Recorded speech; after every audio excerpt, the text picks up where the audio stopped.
ये क्या है? मैथ्यू ने बड़बड़ाते हुए चारों ओर देखा। हर तरफ बस घना अंधेरा था। न कोई आवाज, न हवा की सरसराहट, न अपनी ही सांसों की गूंज। कुछ ही देर पहले वो अमेरिका जा रही फ्लाइट में था, एक बिजनेस मीटिंग के लिए। फिर अचानक आसमान में ही जहाज के दोनों इंजन फट गए। चीखें, अफरातफरी, और फिर समुद्र की सतह से टकराने का भयानक झटका। और अब बस ये अंधेरा। क्या यही परलोक है? वो धार्मिक इंसान नहीं था। न उसे भगवान पर भरोसा था, न स्वर्ग नरक पर। उसके लिए जिंदगी का मतलब सीधा था, जियो या खत्म हो जाओ। लेकिन वो अभी भी सचेत था, सोच पा रहा था, महसूस कर पा रहा था। तो क्या ये नरक है? नहीं, बाइबल के हिसाब से तो बिल्कुल नहीं। तभी उसने कुछ महसूस किया, ठंडा, जैसे अनगिनत पानी की बूंदें उसके चेहरे से टकरा रही हों। पर कैसे? आसपास तो कुछ था ही नहीं। अचानक पीछे से किसी ताकत ने उसे जोर से खींचा, और उसी क्षण अंधेरा रंगों में बदलने लगा। सब धुंधला था, लेकिन धीरे धीरे उसकी आंखों ने देखना शुरू किया। ऊपर काले बादल गरजते हुए, और आसमान से मूसलाधार बारिश धरती पर बरस रही थी। हूँ, मैथ्यू ने खुद को उठाने की कोशिश की।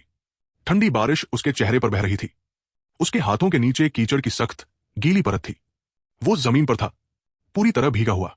एक तंग अंधेरी गली में उसके शरीर में ठंड सिर्फ बारिश की नहीं थी, कुछ और था। उसने अपने हाथों की ओर देखा। ये उसके हाथ नहीं थे। पहले उसके हाथ मजबूत, खुरदरे और बड़े थे। अब ये लंबे, पतले, पीले, जैसे किसी कुपोषित किशोर के हों। उसने नीचे देखा। उसने फटे पुराने ढीले कपड़े पहने थे, जो उसके शरीर से चिपके हुए थे। ये क्या है? उसकी आवाज सुनकर वो खुद चौंक गया। आवाज पतली थी, कम उम्र की। उसका दिल जोर से धड़कने लगा। ये उसका शरीर नहीं था। वो कांपते हुए खड़ा हुआ। गली अंधेरी थी। दोनों ओर जर्जर पत्थर की इमारतें थी। दूर कहीं लालटेन जैसी हल्की रोशनी टिमटिमा रही थी। वो आगे बढ़ा, खुद को बाहों में समेटते हुए। ये कैसे मुमकिन है? पुनर्जन्म? बकवास। लेकिन जो वो देख रहा था, वो असंभव को भी सच बना रहा था। गली से बाहर निकलते ही वो एक संकरी सड़क पर आ गया। लकड़ी की जर्जर दुकानें, लोग खुरदरे, साधारण कपड़ों में।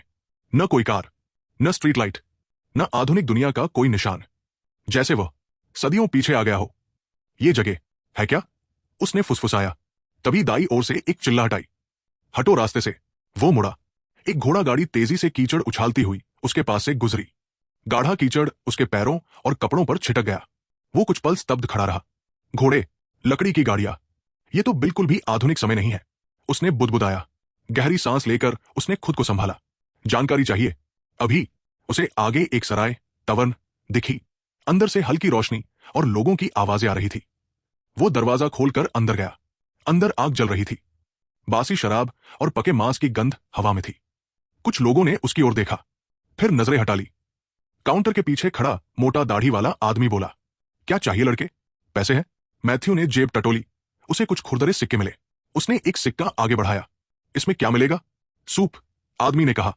कुछ देर बाद एक लकड़ी के कटोरे में बदबूदार पतला सूप उसके सामने पटक दिया गया। गंध से ही समझ आ गया, खराब है। लेकिन सबकी निगाहें उसी पर थी। वो मुस्कुराया, चम्मच उठाया और सूप मुंह में डाल लिया। स्वाद भयानक था, खट्टा, कड़वा, धातु जैसा। लेकिन उसने निगल लिया। अच्छा है, उसने जबरदस्ती मुस्कुराकर कहा। बर्ताव करने वाला आदमी संतुष्ट होकर सिर हिलाया। एक सवाल पूछ सकता हूं? पूछो। अभी कौन सा साल चल रहा है और ये कौन सा देश है? आदमी ने भौहें सिकोड़ ली। साल है 1880 और ये है सिल्वानिया, ग्रैंड रिपब्लिक ऑफ अमेराथिया का हिस्सा। मैथ्यू के लिए ये नाम पूरी तरह अजनबी थे। तो ये दूसरी दुनिया है। उसने अगला सवाल पूछा, मेरे जैसे लड़के के लिए कोई काम? आदमी ने उसे ऊपर से नीचे तक देखा। कोयले की खदान, मिल, या अगर पढ़े लिखे हो तो रेलवे में क्लर्क या मैसेंजर की नौकरी मिल सकती है। रेलवे? मैथ्यू की आंखों में हल्की चमक आई। रेलवे मतलब पैसा, लोग, व्यापार, मौके। कहां मिलेंगे ऐसे काम? शहर से पूरब जाओ, स्टेशन मिलेगा। रेल मास्टर से पूछना। मैथ्यू ने सिर हिलाया। अब उसके पास एक दिशा थी, एक मौका था। यह दुनिया भले ही पिछड़ी हो, लेकिन उसके पास एक ताकत थी, भविष्य का ज्ञान। और अगर उसने चाल सही चली तो शायद वो इस दुनिया में भी सब कुछ फिर से बना सकता था। सराय से बाहर निकलते ही ठंडी, नम हवा मैथ्यू के चेहरे से टकराई। बारिश अब हल्की फुहार में बदल चुकी थी। उसके पैर कीचड़ में हल्के धंसते जा रहे थे। जब वो सराय वाले की बताई दिशा में पूरब की ओर चल पड़ा। सड़क पक्की नहीं थी, बस मिट्टी का एक चौड़ा रास्ता जो शहर के बीचों बीच से गुजरता था। रास्ते के किनारे किनारे कुछ लैंप टिमटिमा रहे थे, जिनकी रोशनी ढलती शाम में और भी फीकी लग रही थी। चारों तरफ अजीब सी खामोशी थी। बस दूर कहीं लोगों की हल्की आवाजें, जैसे दुनिया चल तो रही हो पर बहुत धीरे। थोड़ी देर बाद घर और दुकानें पीछे छूटने लगी और सामने खुले खेत फैल गए। दूर पहाड़ियों के बीच एक परछाई उभर रही थी। रेलवे स्टेशन, उसकी चिमनी से धुआं उठ रहा था। कहीं धातु के टकराने की आवाज, कहीं ट्रेन की सीटी की गूंज। मैथ्यू के भीतर कुछ जागा। सभ्यता का निशान, प्रकृति का प्रतीक। उसे अनजाने में ही सुकून मिला। जैसे जैसे वो पास पहुंचा, उसे काम से लौटते मजदूर दिखे, काले धुएं और मैल से सने चेहरे। कुछ हंसते हुए, कुछ थके कदमों से चुपचाप झोपड़ियों की ओर जाते हुए। स्टेशन पास से बड़ा था, पत्थर और लकड़ी से बना, पुराना लेकिन मजबूत। पटरी पर कुछ मालगाड़ियां खड़ी थी। भाप का इंजन। हाँ, मैथ्यू ने धीरे से कहा। उसके पिछले जीवन में यह इतिहास की किताबों का हिस्सा था और यहां यह दुनिया की सबसे उन्नत तकनीक थी। वो स्टेशन की मुख्य इमारत की ओर बढ़ा। अंदर हलचल थी, माल की गिनती, कागजों का हिसाब, आवाजाही। तभी एक सख्त हाथ ने उसे धक्का दिया। मैथ्यू लड़खड़ाया और सामने खड़े आदमी को देखा। चौड़े कंधे, पुरानी वर्दी, सीने पर धुंधला बैज, आंखों में सख्ती। अरे लड़के, यहां आने की इजाजत नहीं है। गार्ड गरजा। ये जगह भिखारियों के लिए नहीं है। मैथ्यू ने हाथ उठाए। मैं परेशानी नहीं चाहता, मैं काम के लिए आया हूं। रेल मास्टर से मिलना है। गार्ड हंसा। काम? तुम इस हालत में? उसने मैथ्यू के गंदे कपड़ों और दुबले शरीर को देखा। मैथ्यू ने गहरी सांस ली। वो ऐसे शक का सामना पहले भी कर चुका था। मैं पढ़ सकता हूं, लिख सकता हूं, हिसाब कर सकता हूं। गार्ड ने नाक सिकोड़ ली। हर कोई यही कहता है, जाओ यहां से। मैथ्यू की मुट्ठियां भींच गई। मैं नहीं जाऊंगा, बस उनसे मिल लेने दो, फैसला वो करेंगे। गार्ड आगे बढ़ा। तभी दफ्तर का दरवाजा जोर से खुला। एक सख्त चेहरा, 50 के करीब उम्र, सफेद दाढ़ी वाला आदमी बाहर आया। ये शोर किस बात का है? गार्ड तुरंत सीधा खड़ा हो गया। सर, ये लड़का, मैं काम के लिए आया हूं, मैथ्यू ने बीच में कहा। आदमी की नजर मैथ्यू पर टिकी। शक, लेकिन साथ ही जिज्ञासा। काम चाहिए? जी सर। आदमी ने दाढ़ी सहलाई। अगर झूठ बोल रहे हो तो बातचीत यही खत्म होगी। मेरे साथ आओ। मैथ्यू के भीतर राहत की लहर दौड़ गई। ऑफिस अंदर से साधारण था। तेल के दिए की रोशनी, दीवारों पर नक्शे, मेज पर टाइम टेबल और कागजों के ढेर। कहते हो पढ़े लिखे हो? जी।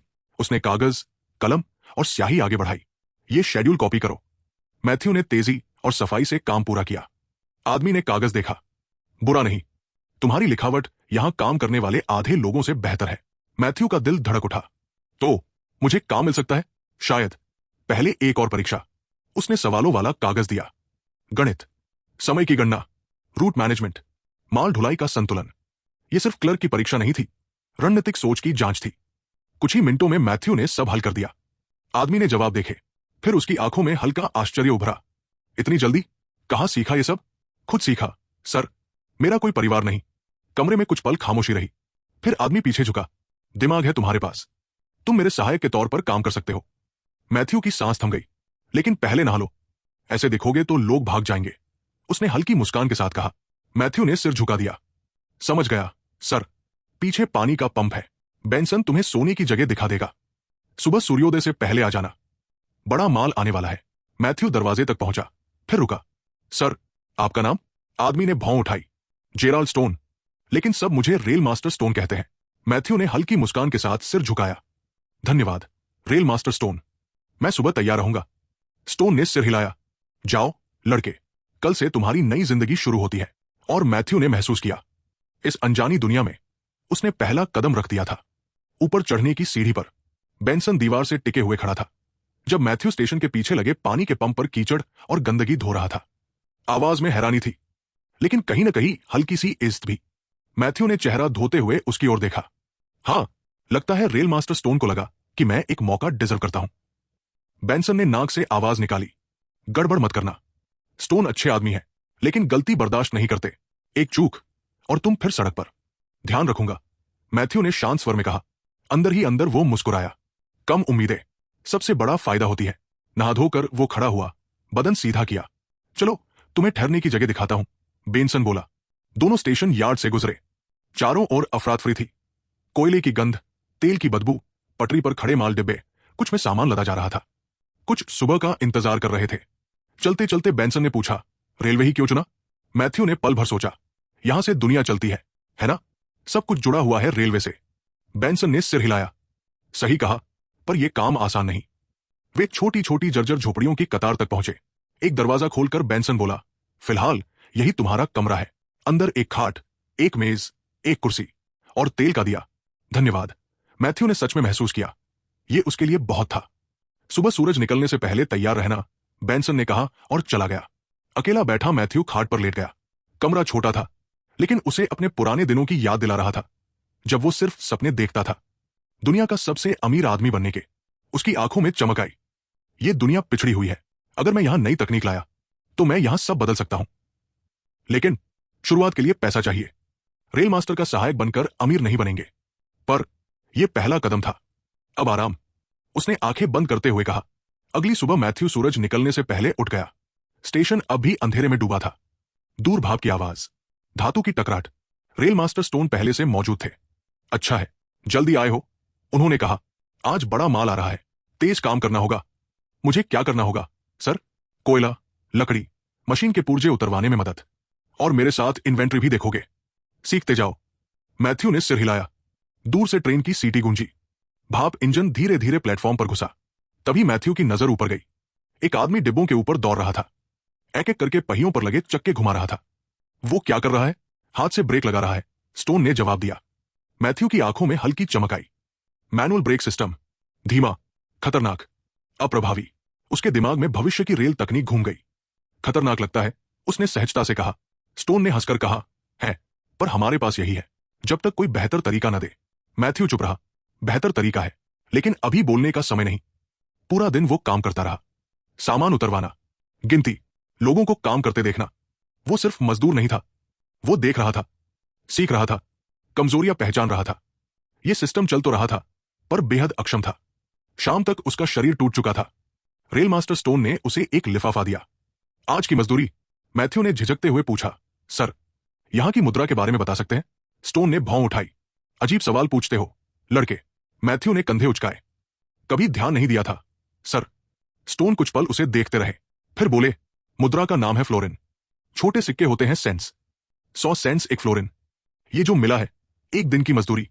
इससे खाना और रात बिताने की जगह मिल जाएगी। मैथ्यू ने सिर झुका दिया। धन्यवाद, सर। स्टोन ने जाते जाते कहा। अजीब हो तुम, पर मेहनती हो। दिमाग का सही इस्तेमाल करना। मैथ्यू ने मुट्ठी में सिक्के कस लिए। छोटे थे, लेकिन यही उसकी साम्राज्य की पहली ईंट थी। 15 सितंबर 1880। मैथ्यू इस दुनिया में 7 सितंबर को आया था। आज उसे यहां आए पूरे 8 दिन हो चुके थे। इन 8 दिनों में उसने 1880 की जिंदगी का असली रूप देख लिया था। न लगातार पानी, न ढंग की सफाई, न कोई सुविधा। स्टेशन के पीछे लगा सार्वजनिक पंप ही नहाने का एकमात्र जरिया था। निजता नाम की कोई चीज नहीं थी। उसे अपने पुराने जीवन की हर सुविधा याद आती, लेकिन शिकायत करने का कोई मतलब नहीं था। हर दिन वो माल उतारने में मदद करता, सामान की गिनती रखता। धीरे धीरे रेल मास्टर स्टोन का भरोसा जीत रहा था। काम थकाऊ था, लेकिन वो सीख रहा था। 9वें दिन की सुबह उस सुबह हवा अलग लगी। शहर ज्यादा व्यस्त था। गलियों में लोग आपस में कुछ फुसफुसा रहे थे। स्टेशन पहुंचते ही मैथ्यू ने बेंसन से पूछा, क्या हुआ? आज सब इतने बेचैन क्यों हैं? बेंसन ने भौहें सिकोड़ते हुए कहा, राजधानी से बड़ा आदमी आ रहा है। रेलवे कंपनी का मालिक खुद, मिस्टर हारग्रेव। मैथ्यू का दिल हल्का सा धड़का। मालिक? मतलब बहुत अमीर? बेंसन हंसा। अमीर? वो आधे अमीराथिया की रेलवे का मालिक है। जब हारग्रेव आता है, सबकी सांस अटक जाती है। तभी रेल मास्टर स्टोन पास आ गए। तुम बार बार पूछ क्यों रहे हो कि वो अमीर है? मैथ्यू ने सीधा जवाब नहीं दिया। उनके बारे में बताइए, सर। स्टोन कुछ पल चुप रहे, फिर बोले, हारग्रेव ने सब कुछ खुद बनाया है। छोटे रेल लाइनों से शुरू किया। अब साम्राज्य है उसका। पैसे से ज्यादा ताकत रखता है। बेंसन ने जोड़ा, निर्दयी है बिजनेस में। काम के हो तो ऊपर उठा देगा, नहीं तो कुचल देगा। स्टोन ने गंभीर स्वर में कहा, उसे बेवकूफी बर्दाश्त नहीं। स्टेशन बंद करवा चुका है छोटी गलतियों पर। मैथ्यू ने सहज बनते हुए पूछा, नई तकनीक में निवेश करता है? स्टोन ने सीधी नजर डाली। सिर्फ तब जब मुनाफा दिखे, वरना एक पैसा नहीं। मैथ्यू के दिमाग में पहिए घूमने लगे। आगमन शाम होते होते स्टेशन चमका दिया गया था। हर आदमी तनाव में था। दूर पहाड़ियों के पीछे से ट्रेन की सीटी गूंजी। भाप छोड़ता हुआ बड़ा चमकदार इंजन स्टेशन में दाखिल हुआ। दरवाजा खुला। महंगे कपड़ों में कुछ लोग उतरे, और उनके बीच वो लंबा सधा हुआ कद, बेहद फिट 3 पीस सूट, कंधों पर ओवरकोट, सिर पर टॉप हैट, हाथ में आबनूस की छड़ी, चांदी का शेर बना हुआ था। उसकी नीली ठंडी आंखें स्टेशन पर घूमी, जैसे हर चीज की कीमत आंक रही हो। स्टेशन के सारे मजदूर स्थिर हो गए। रेल मास्टर स्टोन आगे बढ़े। मिस्टर हारग्रेव, सिल्वानिया स्टेशन में आपका स्वागत है। हल्का सा सिर हिलाना, बस इतना। देखते हैं। यहां काम उतना ही सही है जितना रिपोर्ट में लिखा है। हारग्रेव ने समय बर्बाद नहीं किया। सवाल पर सवाल, लॉजिस्टिक्स, मुनाफा, देर या खर्च। स्टोन जवाब देते रहे। फिर वे मालगाड़ियों के पास पहुंचे। हारग्रेव अचानक रुक गया। उसकी नजर उन मजदूरों पर पड़ी जो डिब्बों के ऊपर चढ़कर हाथ से ब्रेक घुमा रहे थे। उसका चेहरा सख्त हो गया। कोलंबस में पिछले हफ्ते बड़ा हादसा हुआ। ब्रेक फेल, ट्रेन पटरी से उतर गई, हवा जैसे ठंडी हो गई। स्टोन बोले, हमने यहां अब तक संभाल लिया है सर। हमारे ब्रेकमैन अनुभवी है। हारग्रेव की आवाज बर्फ जैसी थी। संभाल लिया मेरे लिए काफी नहीं है। यह सिस्टम खतरनाक है। मैंने अपने इंजीनियरों को समाधान ढूंढने को कहा है और अभी तक नाकाम है। मैथ्यू का दिल तेज धड़कने लगा। यही मौका था। अगर वो अभी नहीं बोला तो शायद कभी नहीं। उसने गहरी सांस ली, आगे बढ़ा। मिस्टर हारग्रेव, मेरे पास आपके ब्रेकिंग सिस्टम के लिए एक समाधान हो सकता है। सन्नाटा। सबकी नजरें उसकी ओर मुड़ी। इतनी कम उम्र, फटेहाल कपड़े और सीधा मालिक से बात। हारग्रेव की ठंडी नीली आंखें उस पर टिक गई। तुम कौन हो? मैथ्यू ने सीधा खड़े होकर कहा। मेरा नाम मैथ्यू हैश है। मैं रेल मास्टर स्टोन का सहायक हूं। और उसी पल उसकी किस्मत ने दिशा बदलने का फैसला कर लिया। रेलवे स्टेशन पर तनाव हवा में घुल चुका था। मैथ्यू? रेल मास्टर स्टोन की आवाज अचानक तेज हो गई। उन्हें उम्मीद नहीं थी कि लड़का सच में आगे बढ़कर खुद हारग्रेव जैसे आदमी से बात करने की हिम्मत करेगा। यह बस उसे उकसाने के लिए कहा गया एक मजाक था, कोई असली कदम उठाने के लिए नहीं। पीछे आओ, स्टोन दबी आवाज में फुसफुसाए और उसका हाथ पकड़ने ही वाले थे कि तभी एक चमड़े के दस्ताने वाला हाथ हवा में उठा। Rail master stone. हारग्रेव की आवाज बर्फ जैसी ठंडी और धारदार थी। मैंने आपसे यह नहीं पूछा कि मेरी जांच के दौरान कौन बोलेगा और कौन नहीं। अगर लड़के के पास कुछ कहने को है तो मैं उसे बिना रुकावट सुनना चाहूंगा। स्टोन वहीं रुक गए। पूरा स्टेशन सन्न हो गया। हारग्रेव की ठंडी नजर अब मैथ्यू पर टिक चुकी थी। मैथ्यू ने अपने सीने में धड़कते डर को दबाया और सीधा खड़ा हो गया। सर, मेरा मानना है कि मैं आपके ब्रेकिंग सिस्टम की समस्या हल कर सकता हूं। कुछ मजदूरों ने चौंक कर उसकी तरफ देखा। मैथ्यू ने आगे कहा, अभी जो मैनुअल ब्रेक सिस्टम इस्तेमाल हो रहा है वो खतरनाक है। इंसानी गलती की संभावना हमेशा रहती है, जैसे कोलंबस में हुआ हादसा। लेकिन इसे ऑटोमेट किया जा सकता है। हारग्रेव की भौं हल्की सी उठी। ऑटोमेट? समझाओ। एक central air brake system, Matthew बोला, जिसमें दबाव वाली हवा पूरे ट्रेन में एक साथ ब्रेक लगाती और छोड़ती है। इससे गति नियंत्रण तेज, सुरक्षित और एकसमान हो जाता है। कुछ पल के लिए खामोशी छा गई। तुमने ये सब कहां सीखा? हारग्रेव ने पूछा। कोई औपचारिक शिक्षा नहीं सर। हल्की फुसफुसाहट भीड़ में फैल गई। तो मैं तुम पर भरोसा क्यों करूं? हारग्रेव ने ठंडी निगाहों से कहा, मैंने कई पढ़े लिखे इंजीनियर देखे हैं जिनके शानदार सिद्धांत असल में नाकाम रहे। मैथ्यू ने बिना नजर झुकाए जवाब दिया, आपको भरोसा करना मुश्किल लगेगा, यह मैं समझता हूं, लेकिन जोखिम लिए बिना कोई साम्राज्य नहीं बनाता। आप भी आज जहां है वहां जोखिम लेकर ही पहुंचे हैं, है ना सर? हारग्रेव की आंखें सिकुड़ गई। तुम ऐसे बोलते हो जैसे साम्राज्य बनाना जानते हो। लड़के, अभी नहीं, मैथ्यू बोला, लेकिन इतना जानता हूं कि असली प्रगति वही करते हैं जो असंभव को चुनौती देते हैं। मैं आपसे आंख मूंद कर भरोसा नहीं मांग रहा। आपके इंजीनियर मेरे विचार को परख सकते हैं। अगर ये काम न करे तो मैं खुद पीछे हट जाऊंगा, और अगर असफल रहा तो मेरा पैसा डूबेगा। उसकी भरपाई कैसे करोगे? ये सौदा नहीं सर, मैथ्यू शांत स्वर में बोला, ये निवेश है और हर निवेश में जोखिम होता है। लेकिन अगर ये सफल हुआ तो ये आपके पूरे रेलवे सिस्टम को बदल सकता है। हारग्रेव कुछ क्षण उसे देखते रहे। तुम्हारी उम्र क्या है? लगभग 16 साल। हारग्रेव के होठों पर हल्की सी मुस्कान आई। तुम अपनी उम्र से कहीं ज्यादा बड़े लगते हो। बोलने के अंदाज में भी जिंदगी ने जल्दी सिखा दिया सर। कुछ पल की चुप्पी। फिर हारग्रेव ने कहा, बहुत साहसी हो, मुझे पसंद आया।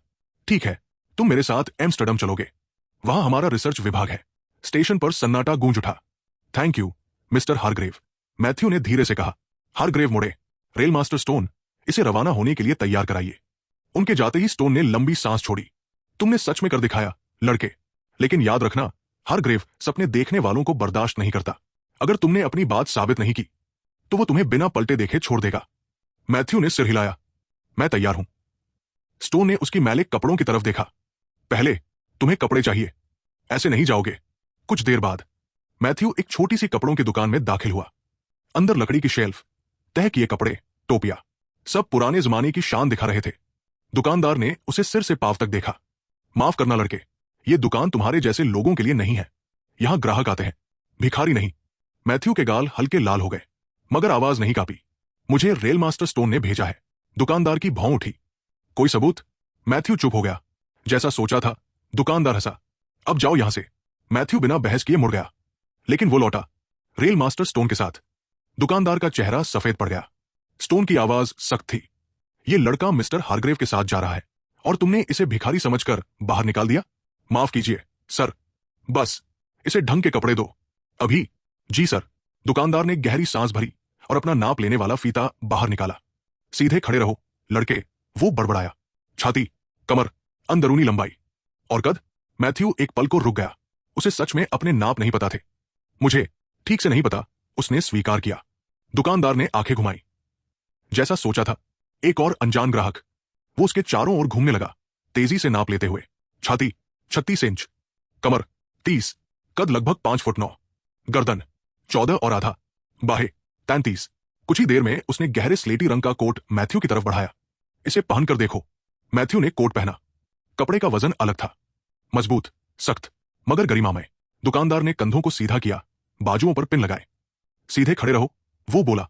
रेल मास्टर स्टोन 1 घंटे में तैयार कर दूंगा। 1 घंटे बाद मैथ्यू ट्रायल रूम से बाहर आया। अब वो वही लड़का नहीं लग रहा था जो कुछ देर पहले धूल में लथपथ स्टेशन पर काम कर रहा था। कोट कंधों पर बिल्कुल सटीक बैठा था, बाहें कलाई तक सही लंबाई में, पतलून पैरों पर साफ गिर रही थी। रेल मास्टर स्टोन मुस्कुराए। अब तुम सच में उस दुनिया के लग रहे हो जहां जा रहे हो, उन्होंने उसके कंधे पर हाथ रखते हुए कहा। कुछ देर बाद वे स्टेशन लौट आए और तभी हारग्रेव की नजर उस पर पड़ी। वो बात करते करते रुक गया। उसकी ठंडी आंखों ने मैथ्यू को ऊपर से नीचे तक परखा, फिर हल्का सा सिर हिलाया। कम से कम दिखने में तो अब तुम किसी काम के लगते हो, उसने कहा। याद रखो, दुनिया पहले तुम्हें देखती है, फिर सुनती है। कुछ ही देर में मैथ्यू हारग्रेव के निजी डिब्बे में बैठा था। अंदर गहरा लकड़ी का पैनल, चमड़े की सीटें, पीतल की चमक। ये शक्ति की चलती हुई दुनिया थी। हारग्रेव ने अपना ब्रीफकेस खोला और नक्शे मेज पर फैला दिए। ये हमारे मौजूदा ब्रेक सिस्टम के डिजाइन है, उसने कहा। समझाओ मुझे, ये काम कैसे करता है? मैथ्यू ने कागजों पर नजर दौड़ाई। ये मैनुअल ब्रेक सिस्टम है सर, उसने कहना शुरू किया। हर डिब्बे पर अलग ब्रेक, हर ब्रेकमैन को अपने समय पर घुमाना पड़ता है। पूरा सिस्टम इंसानों की तालमेल पर निर्भर है और यही इसकी सबसे बड़ी कमजोरी है। हारग्रेव चुप रहा, उसकी उंगलियां आपस में जुड़ी हुई थी। मैथ्यू आगे बोला। अगर एक भी आदमी देर करे, पूरा ट्रेन रुकने में देर लगती है। लंबी ट्रेनों में यह और खतरनाक हो जाता है। यही वजह थी कोलंबस हादसे की। कुछ पल की चुप्पी। एयर ब्रेक सिस्टम में मैथ्यू झुककर बोला। एक केंद्रीय लाइन में दबाव वाली हवा भेजी जाती है। जैसे ही सिग्नल दिया जाता है, सारे डिब्बों के ब्रेक एक साथ लगते हैं। कोई देरी नहीं, कोई तालमेल की गड़बड़ी नहीं। हारग्रेव पीछे टिक गया। समस्या को समझते हो, उसने धीमे स्वर में कहा, लेकिन विचार और हकीकत के बीच की दूरी अक्सर सपनों से बड़ी होती है। मैथ्यू ने उसकी आंखों में आंखें डालकर कहा, मैं उस दूरी को पार करने के लिए तैयार हूं सर। हारग्रेव के होठों पर हल्की सी रेखा खिंची। अच्छा, तो ये तुम्हारी पहली परीक्षा है। इस प्रस्ताव को और स्पष्ट, तकनीकी और व्यवहारिक बनाओ। अगर तुम सच में वो कर सकते हो जो कहते हो। वो रुका, तो शायद तुम मेरे समय के लायक हो। डिब्बे के बाहर ट्रेन की सीटी गूंजी और मैथ्यू की नई जिंदगी आधिकारिक रूप से शुरू हो चुकी थी। मैथ्यू ने धीरे से सीट पर खुद को टिकाया और तुरंत फर्क महसूस किया। चमड़े से ढकी लकड़ी की सीटें दिखने में भले शानदार थी, लेकिन हर छोटा झटका उसकी रीढ़ तक पहुंच रहा था। ट्रेन पटरी पर दौड़ रही थी, पर आराम उस दौड़ की प्राथमिकता नहीं था। हर कंपन, हर हिलना उसे बता रहा था कि सस्पेंशन सिस्टम बेहद साधारण है। लीफ स्प्रिंग्स मजबूत, लेकिन बेहद कठोर। झटकों को सोखने के बजाय वे उन्हें बढ़ाकर डिब्बे की दीवारों और सीटों तक पहुंचा रही थी। मैथ्यू अनजाने में ही विश्लेषण करने लगा। पहियों की धातु पटरी से टकराती, ठक ठक ठक ठक, एक लगातार गूंज पूरे केबिन में फैल रही थी। पिस्टन की धड़कनें ऐसे लग रही थी जैसे कोई लोहे का दिल पूरी ताकत से धड़क रहा हो। भाप का मोटा गुबार इंजन से बाहर निकलता, इशारा की मशीन अपनी सीमा तक धकेली जा रही है। ऊर्जा की बर्बादी, उसने सोचा। डिब्बे हल्के से डगमगाए, कपलिंग्स ढीली थी। हर मोड़ पर गाड़ियां एक दूसरे से हल्की टकराती। इसे बेहतर बनाया जा सकता है, वो मन ही मन बुदबुदाया। हारग्रेव की नजर उस पर पड़ी। क्या हुआ, उसने पूछा, आधा उत्सुक, आधा मनोरंजित। मैथ्यू चौंका। कुछ नहीं सर, बस पहली बार ट्रेन में सफर कर रहा हूं। सच? तुम स्टेशन पर काम करते हो? ऑफिस के काम सर, सफर नहीं। हारग्रेव की आंखें सिकुड़ी। तुम देख रहे हो? क्या देख रहे हो? मैथ्यू ने सांस ली। सर, भाप इंजन ने लंबी दूरी तय करना संभव बनाया है, लेकिन यात्रियों की सुविधा अभी बहुत पीछे है। हारग्रेव ने भौं उठाई। बताओ। सस्पेंशन बहुत कठोर है, हर झटका सीधे सीट तक आता है। लंबे सफर थका देंगे लोगों को। शोर भी बहुत है, पहिए, पिस्टन। अगर आवाज कम की जाए, सफर ज्यादा सुखद होगा। और डिब्बों के बीच का जोड़ ढीला है, मोड़ पर अस्थिरता बढ़ती है, उसे स्थिर किया जा सकता है। कुछ पल सन्नाटा, फिर हारग्रेव के होठों पर हल्की मुस्कान आई।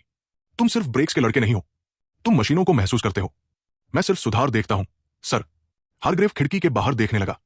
क्या तुमने कभी एमराथियन ड्रीम के बारे में सुना है? नहीं सर, ये विश्वास कि कोई भी आदमी मेहनत, बुद्धि और जिद से कुछ भी बन सकता है। पहाड़ों को चीरकर रेल बनाना, रेगिस्तान में शहर खड़े करना, प्रकृति को चुनौती देना।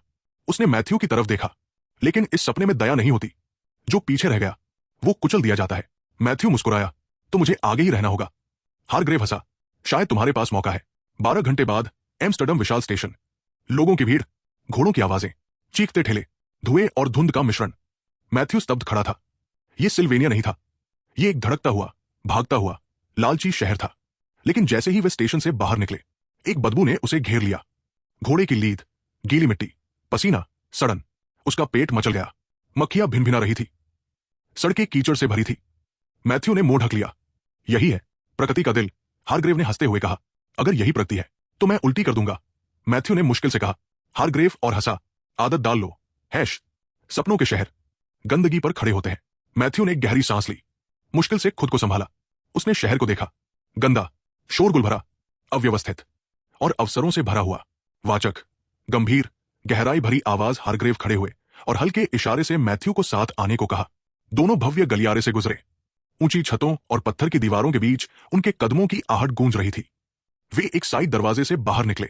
एसएफएक्स, दरवाजा खुलने की भारी आवाज, बाहर की हलचल। सामने कंकरीली सड़क पर एक चमकदार काली बग्घी खड़ी थी। 2 मजबूत घोड़े जुए में जकड़े खड़े थे। उनकी चमकती खाल ढलती धूप में दमक रही थी। हारग्रेव बिना कुछ बोले बग्घी में बैठ गए। मैथ्यू ने एक पल झिझक कर उनका पीछा किया और अंदर की मुलायम सीट पर बैठ गया। एसएफएक्स, दरवाजा बंद, घोड़ों की टापें, लगाम की चटकार। बग्घी चल पड़ी। एम्स्टर्डम की भीड़ भाड़ वाली सड़कों पर पहियों की खड़खड़ाहट गूंजने लगी। मैथ्यू खिड़की से बाहर देख रहा था। भीड़, दुकानों के साइन बोर्ड, ऊंची पत्थर की इमारतें, सब धुंधले होते जा रहे थे। हारग्रेव, गंभीर पर हल्का जिज्ञासु, तो बताओ एम्स्टर्डम कैसा लग रहा है अब तक? वाचक, उनकी नजरें मैथ्यू पर टिकी थी। वो शिष्ट जवाब नहीं, सच्चाई चाहते थे। मैथ्यू, सच बोलने की झिझक, पर ईमानदारी, समझ नहीं आ रहा क्या कहूं। इतना बड़ा और सभ्य शहर, फिर भी ये बदबू बर्दाश्त से बाहर है। हारग्रेव, हल्की हंसी, आह, शहर का असली आकर्षण। इतनी भीड़ एक जगह होगी तो कीमत भी चुकानी पड़ेगी। हैश, यही प्रगति की कीमत है। वाचक, एक भारी गाड़ी सामान से लदी उनके पास से गुजरी। पसीने से भीगे घोड़े उसे खींच रहे थे। हारग्रेव, सिल्वेनिया शायद ज्यादा शांत होगा। मैथ्यू, बहुत शांत, कम लोग और कम घोड़े। हारग्रेव, हंसते हुए, तुम अब गणराज्य के व्यापारिक दिल में हो। यहां दौलत बनती है, सौदे होते हैं, और आविष्कार अगर सफल हो पूरे उद्योग बदल देते हैं। हारग्रेव, शरारती अंदाज में, बताओ इस गंदगी का हल क्या है? मैथ्यू, सीधा जवाब, घोड़ों की जगह कोई और परिवहन ढूंढना होगा। हारग्रेव, आसान जवाब है, मगर घोड़े हटा दिए तो शहर की आधी व्यवस्था ढह जाएगी। वाचक, मैथ्यू ने सिर हिलाया। वो समझ गया, बदलाव आसान नहीं होता। हारग्रेव, इसीलिए हम शहर में लोकोमोटिव ट्राम नेटवर्क बना रहे हैं। लेकिन मैथ्यू, महंगा है। हारग्रेव, बहुत। लोग आदतें छोड़ना नहीं चाहते, बदलाव से डरते हैं। वाचक, बग्घी धीरे धीरे रुकने लगी। एसएफएक्स, पहियों की धीमी चरमराहट, घोड़ों की सांसें। सामने एक भव्य इमारत खड़ी थी। प्रवेश द्वार के ऊपर बड़े अक्षरों में लिखा था, Hargrave railway company, research and development. Matthew नीचे उतरा और तुरंत जमीन देखने लगा। एसएफएक्स, हल्की मक्खियों की भनभनाहट। वो गंदगी से बचते हुए किनारे किनारे चलने लगा। हारग्रेव, हल्की मुस्कान, समझदारी भरा कदम। यहां चलते वक्त जमीन पर नजर रखना जरूरी है। मैथ्यू, नाक सिकोड़ते हुए, ये तो साफ है। वे अंदर दाखिल हुए। एसएफएक्स, दरवाजा बंद, अंदर शांत माहौल। अंदर की हवा साफ थी। बड़ा सा हॉल, व्यवस्थित माहौल, इंजीनियर और क्लर्क अपने काम में लगे हुए। वे कई गलियारों से गुजरे और एक भारी दोहरे दरवाजे के सामने रुके। हारग्रेव, गंभीर, यही तुम्हारे विचार असली परीक्षा देंगे। हैश, दरवाजा खुला। एसएफएक्स, मशीनों की हल्की आवाज, धातु पर औजारों की टकटक। एक विशाल कार्यशाला सामने थी। मेजें, औजार, मशीनें, अधूरे मॉडल। मैथ्यू की आंखें चमक उठीं। वाचक, वो अपने वर्क स्टेशन तक पहुंचा। ब्लूप्रिंट्स, औजार, मापने के यंत्र, सब कुछ मौजूद था। तभी पीछे से एक सख्त आवाज आई। टैनर, ठंडी, तीखी आवाज, मिस्टर हैश, मेरा ख्याल है। मैथ्यू मुड़ा। एक लंबा, दुबला आदमी, चश्मा, एप्रन पर तेल के दाग। टैनर, तुम बहुत जवान हो। मुझे लगता है मिस्टर हारग्रेव से गलती हो गई। मैथ्यू, शांत, आपका नाम? Sir, tenor, Edward tenor, head engineer. Tenor, तिरस्कार से, मैं यहां तुम्हारे जंगली आइडियाज के लिए नहीं हूं। यह जगह असली इंजीनियरों के लिए है। मैथ्यू, मैं योगदान देने आया हूं। अगर न कर पाया तो आप मुझे नजरअंदाज कर सकते हैं। वाचक। टैनर ने उसे ऊपर से नीचे तक देखा। टैनर, देखते हैं तुम्हारा स्केच 5 मिनट भी टिकता है या नहीं। वो मुड़ा और चला गया। वाचक। धीमे दृढ़ स्वर में मैथ्यू ने गहरी सांस ली। उसकी नजरें टैनर की जाती हुई पीठ पर टिकी रहीं। मैथ्यू, धीरे, खुद से ये आसान नहीं होने वाला। मैथ्यू के पास एयर ब्रेक मैकेनिज्म का प्रारंभिक डिजाइन तैयार करने के लिए आवश्यक सब कुछ पहले से मौजूद था। उसने गहरी सांस ली और अपने सामने रखे खाली ड्राफ्टिंग पेपर को देखा। यह काम मेहनत भरा होने वाला था, उससे कहीं ज्यादा जितना वो अभ्यस्त था। कंप्यूटर जैसी सुविधा न होने के कारण हर रेखा, हर गणना हाथ से बनानी और जांचनी पड़ती थी। उसने पेंसिल उठाई और नोक को कागज पर टिकाते हुए सिस्टम की प्रारंभिक संरचना बनानी शुरू की। उसने केंद्रीय कंप्रेसर से शुरुआत की और सावधानी पूर्वक हर हिस्से को अंकित किया, पिस्टन चैम्बर से लेकर एयर रिजर्वायर तक। वो बीच बीच में रुककर स्लाइड रूल से माप जांचता ताकि हर गणना बिल्कुल सही हो। घंटों बीत गए। ये काम उससे उम्मीद से कहीं अधिक ध्यान और धैर्य मांग रहा था। कमरे का माहौल जैसे गायब हो गया था। उसका मन पूरी तरह इस चुनौती में डूब गया था। हर रेखा सोच समझकर खींची गई थी और स्कीमेटिक में किया गया हर संशोधन किसी उद्देश्य से था। उसने एक ऐसा आपस में जुड़ा नेटवर्क डिजाइन किया जो ट्रेन के हर ब्रेक सिलेंडर तक हवा तेजी से पहुंचा सके ताकि सभी ब्रेक एक साथ लगे और मैनुअल ब्रेक से होने वाली खतरनाक देरी खत्म हो जाए। काम के बीच में उसे अपने पीछे किसी की मौजूदगी का एहसास हुआ। उसने मुड़कर देखा। टैनर खड़ा था, बाहें क्रॉस किए, स्केच को भौहें चढ़ाकर देख रहा था। तो यही है तुम्हारा बड़ा आइडिया? टैनर ने शक भरे स्वर में पूछा। मिस्टर टैनर, मैथ्यू हल्के से बोला। टैनर झुककर ड्राइंग को गौर से देखने लगा। हूं, तो यही ब्रेक सिस्टम मैकेनिज्म तुम्हारे दिमाग में है? इसे व्यावहारिक और कुशल दोनों बनाने के लिए डिजाइन किया गया है। सर, एयर डिस्ट्रीब्यूशन सिस्टम एक समान ब्रेकिंग सुनिश्चित करेगा जिससे इंसानी टाइमिंग पर निर्भरता कम होगी। टैनर सीधा हुआ, बाहें बांधकर बोला। और तुम्हें सच में लगता है कि ये कंप्रेसर और पाइपिंग दबाव सह पाएंगे? तुम यहां सैद्धांतिक मानों पर काम कर रहे हो, लेकिन असली दुनिया इतनी माफ करने वाली नहीं होती। इसीलिए हम इसका परीक्षण करेंगे मिस्टर टैनर। परिणामों के आधार पर डिजाइन में सुधार करने को मैं पूरी तरह तैयार हूं। टैनर के होठों पर आधी मुस्कान आई, पर शक अभी भी था। देखते हैं ये वहां तक पहुंच भी पाता है या नहीं।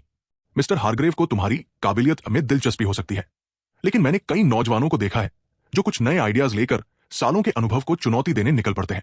हकीकत अक्सर जोश को ठंडा कर देती है। मैथ्यू ने उसकी आंखों में आंखें डालकर कहा। इसीलिए मैं इसे हकीकत बनाऊंगा। मिस्टर हारग्रेव ने आपको मेरी मदद करने का आदेश दिया है, तो बेहतर होगा आप उसे माने। टैनर का चेहरा सख्त हो गया।